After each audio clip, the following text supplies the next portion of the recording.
The unprecedented move to bring astronauts home early. There has been a medical scare involving an astronaut. A secret medical emergency just forced NASA to bring astronauts home, and the story does not add up.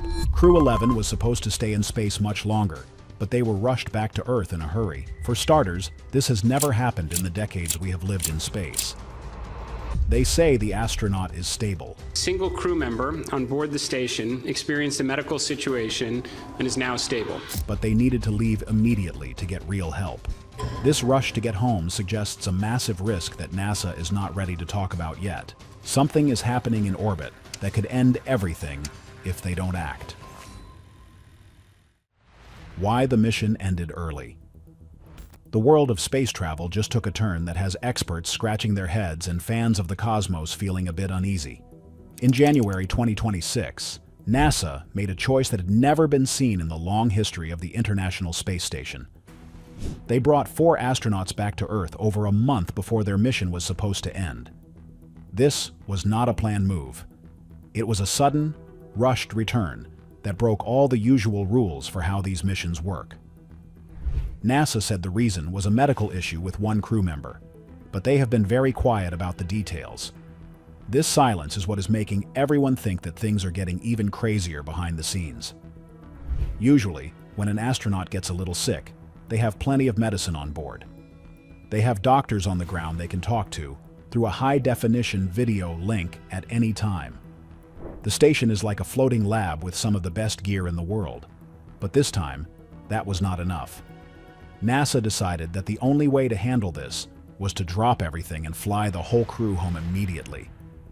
This had never happened before for a medical reason since we started living on the station 25 years ago. It felt like an emergency, even though NASA kept saying the astronaut was in stable condition. If they were stable, why was it so urgent to leave a billion-dollar mission behind? The mystery deepened when people realized that a major spacewalk had been canceled just a few days before the crew was told to pack their bags. These spacewalks are very important for keeping the station running. They are planned for months and involve a lot of hard work. To just cancel one and then leave the station entirely is a huge red flag. It makes you wonder if there was something wrong with the station itself, or if the health risk was so scary that they could not wait another minute.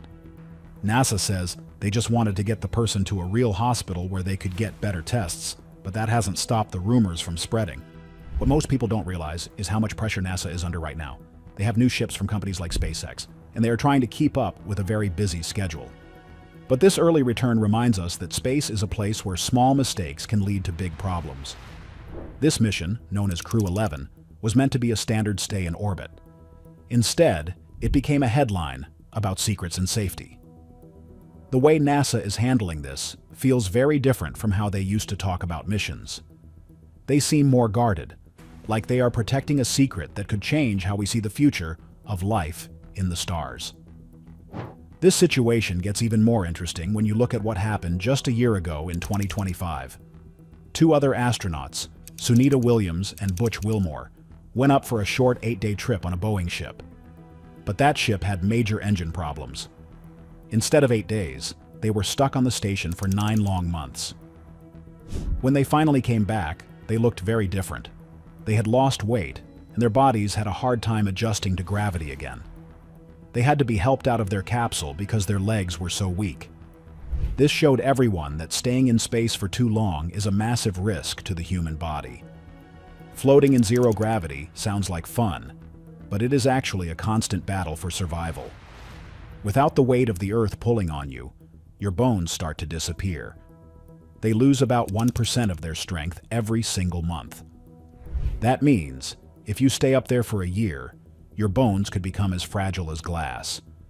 Your muscles also get thin and weak because they don't have to work to move you around. Even your heart gets smaller because it doesn't have to pump as hard to get blood to your head. This is why astronauts have to exercise for 2 hours every single day. But even that is not enough to stop all the changes. When you are in space, your blood and other fluids move up toward your face. This is why astronauts often have puffy faces in their videos. But that fluid also pushes on the back of their eyes and their brain. This can cause vision problems that last for the rest of their lives. Some people come home and can't read a book without glasses. even if they had perfect vision before they left. Their skin also gets very sensitive. Since they don't walk on the bottom of their feet, the thick skin there just falls off. They call it baby feet because the new skin underneath is so soft that even wearing a sock can hurt.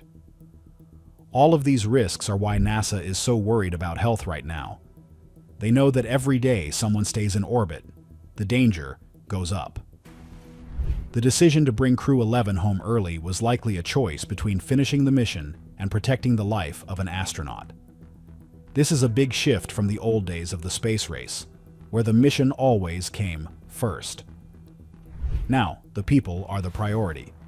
But the mystery of what exactly went wrong continues to haunt the agency as they try to explain why this mission had to end in such a hurry.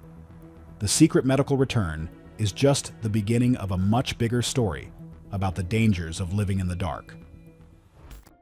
Why safety rules were written in blood. The reason NASA is so nervous today is because they have a very sad history of making the wrong choice. Every time they ignore a warning, it ends in a way that breaks the heart of the world. The biggest lesson they ever learned was on January 28, 1986. That was the day of the Challenger disaster. It was a very cold morning at Cape Canaveral in Florida. 7 astronauts were sitting in the shuttle, ready to make history. One of them was a teacher named Christa McAuliffe. Millions of school kids were watching on TV because they were so excited to see a teacher go into space. But behind the scenes, there was a lot of worry. The engineers who built the rocket boosters told NASA that it was too cold to launch. They were worried about the O-rings, which are big rubber seals that keep hot gas inside the rockets. They said that in the freezing weather, the rubber would get hard and not seal correctly. But the bosses at NASA were tired of delays. They wanted to show the world they could stay on schedule. They pushed the engineers to change their minds and gave the order to launch. It was a choice based on politics and pride instead of safety. Only 73 seconds after the shuttle left the ground, the worst happened. A seal failed, just like the engineers said it would. Hot gas burned through the side of the rocket and hit the main fuel tank. The whole ship broke apart in a giant cloud of fire and smoke. All 7 people on board lost their lives that day. It was a moment that changed NASA forever. An investigation found that the agency had a culture of ignoring risks if they had seen them before without a problem. They had become too comfortable with danger, and they paid the highest price possible for it. This same kind of thinking led to another disaster in February 2003. The space shuttle Columbia was coming back to Earth after a long mission. As it entered the air, it started to break into pieces over the state of Texas. A piece of foam insulation had fallen off during the launch and hit the wing. NASA knew it had happened, but they thought it was not a big deal. They had seen foam fall off on many other flights, but this time it had left a hole in the heat shield. When the ship hit the hot air of re-entry, that heat got inside the wing and destroyed the ship from the inside out. Once again, 7 brave people were lost because the agency normalized a risk that they should have fixed. Long before the shuttles, there was the tragedy of Apollo 1 in 1967. 3 astronauts, Gus Grissom, Ed White, and Roger Chaffee, were doing a test on the launch pad. A fire started inside their capsule.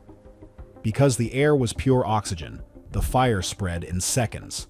The door was very hard to open, and they could not get out in time. This disaster forced NASA to completely change how they designed their spacecraft. They realized that they had been so focused on getting to the moon quickly that they had overlooked the danger of a simple spark. They redesigned the door to open in 5 seconds and stopped using pure oxygen on the ground. The Soviet Union had its own dark days too. In 1971, 3 cosmonauts on the Soyuz 11 mission were coming home after a record-breaking stay in space. Everything seemed perfect. Their capsule landed right on target. But when the rescue team opened the hatch, they found the 3 men still sitting in their seats, but they were all dead. A small valve had opened by mistake while they were still high up in the air, and all their oxygen had leaked out into space. They were not wearing spacesuits because the cabin was supposed to be safe. Since that day, Every person who goes into space wears a pressurized suit during the launch and the landing. These stories are why the rules in space are so strict today. Every single procedure, every check, and every warning is written in the memory of those who didn't come home. When NASA brings a crew back early in 2026, they are doing it because they never want to see another cloud of smoke in the sky. They have learned that it is better to be safe and have people ask questions than to be reckless and have to give a speech at a funeral. The ghosts of Challenger and Columbia are always there, reminding the flight directors that every choice has a human cost. The shadow of the past is always hanging over the launch pad, waiting for someone to make a mistake. The truth about living in zero gravity. When we talk about the dangers of space, most people think about big explosions or falling out of the sky. But the truth is that the most dangerous things in orbit are the ones you cannot even see. For starters, the human body was never meant to live without the pull of gravity. On Earth, our bodies are built to fight against the ground every time we move. In space, that fight is gone, and the body starts to fall apart. It is a slow process, but it is very real. This is one of the main reasons why NASA is so careful about how long people stay on the International Space Station. The lack of gravity causes your heart to change shape. Since it doesn't have to pump blood against gravity to get to your brain, it actually gets lazy and shrinks. This makes it hard for your body to handle normal life when you finally get back to Earth. Many astronauts faint the first time they try to stand up after a long mission. Their blood all rushes to their feet, and their weak heart can't keep up. It takes weeks of hard work and therapy to get back to normal. For some, their heart never quite goes back to the way it was before they left. Then there is the problem of radiation. Here on the ground, we are lucky to have a thick layer of air and a magnetic field that acts like a giant shield. In space, that shield is very thin. Astronauts are hit by high-energy particles from the sun and from deep space. These particles are like tiny bullets that can tear through your cells and damage your DNA. On the space station, the crew gets about 10 times the radiation that someone gets on Earth.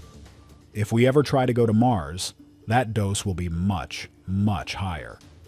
It increases the risk of cancer and can even damage the brain, making it harder to solve problems.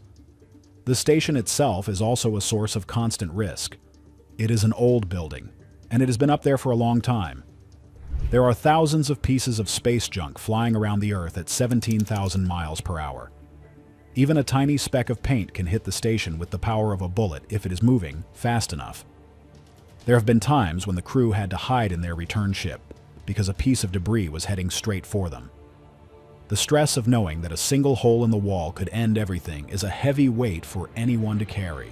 We also have to talk about the mental side of living in space. Imagine being stuck in a metal box the size of a large house with the same 5 people for 6 months. You can never go outside for a breath of fresh air. You can never feel the sun on your skin or the wind in your hair. The lights are always on, and the machines are always making noise. This isolation can lead to depression and anxiety. It makes it harder for the crew to work together and can lead to mistakes that might be fatal. NASA spends a lot of time helping astronauts stay connected to their families, but it is not the same as being home. One of the biggest worries for a long mission is a medical emergency. On the station, there is no real hospital. They have a first aid kit and some basic tools, but they cannot do surgery or handle a major injury. If someone gets really sick, the only option is to leave.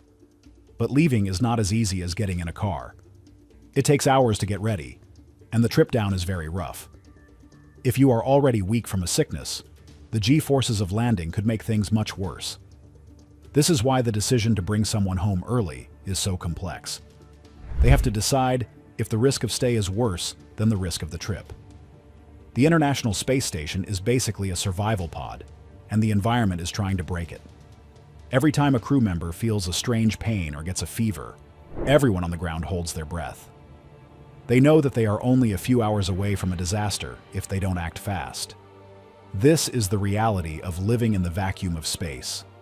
It is a place that is beautiful to look at, but it's a place where humans are not welcome. We are only there because of our technology, and our willingness to take big risks for the sake of discovery. The deeper we go into the void, the more the body screams for the safety of the ground. NASA's Secret Safety Plan. We are living in a brand new age of space travel, and the rules are changing fast. For a long time, only big governments like the US and Russia could send people into orbit. But now, private companies like SpaceX and Boeing are a huge part of the mission. This is great because it brings in new ideas and more money. SpaceX has a ship called the Crew Dragon that has already flown many times. It is a very modern ship with touchscreens and a special escape system. If the rocket has a problem during launch, the capsule can blast itself away from the danger in less than a second. This is a huge improvement over the old space shuttle. But this new era also brings new kinds of pressure. When companies are involved, there is a race to be the first and to do things for the lowest price. This is what we call the new space race. NASA has to make sure that this competition doesn't lead to the same mistakes they made in the past. They have to be the ones to say stop if they think things are moving too fast. Bringing the crew home early in 2026 is a sign that NASA is still the boss, and that they are not going to let a private company's schedule get in the way of safety. There is also a lot of tension between countries right now. The International Space Station is a partnership between many nations, but the partnership is getting shaky. Russia has said they might leave the station soon to build their own. China is already building a large station, and they are planning to send people to the moon. When countries are racing each other to reach a goal, they sometimes take shortcuts. NASA wants to win the race to the moon and Mars, but they also want to be the ones who set the gold standard for safety. They want to show that being the best means being the most careful. The technology we use now is much better than what we had in the 80s, but it is also much more complicated. The space station is like a giant puzzle with millions of parts from all over the world. Keeping all those parts working together is a massive job. There are always small leaks or power issues that the crew has to fix. As the station gets older, these problems are happening more often. This adds to the stress of the mission and makes everyone on the ground very jumpy. They are always looking for signs that the station might be reaching the end of its life. NASA's Secret Safety Plan is basically to be as proactive as possible. They are using artificial intelligence to monitor every single sensor on the station. If even one reading looks a little bit off, they start an investigation. They are not waiting for things to break anymore. This is a lesson they learned from the Columbia disaster, where they ignored a small piece of foam. Now, no detail is too small to check. The early medical return of the Crew 11 team is a perfect example of this new way of thinking. They saw a risk, and they didn't wait for it to become a crisis. The battle for the stars is not just about who has the biggest rocket. It is about who can keep their people alive in the most hostile place we have ever known.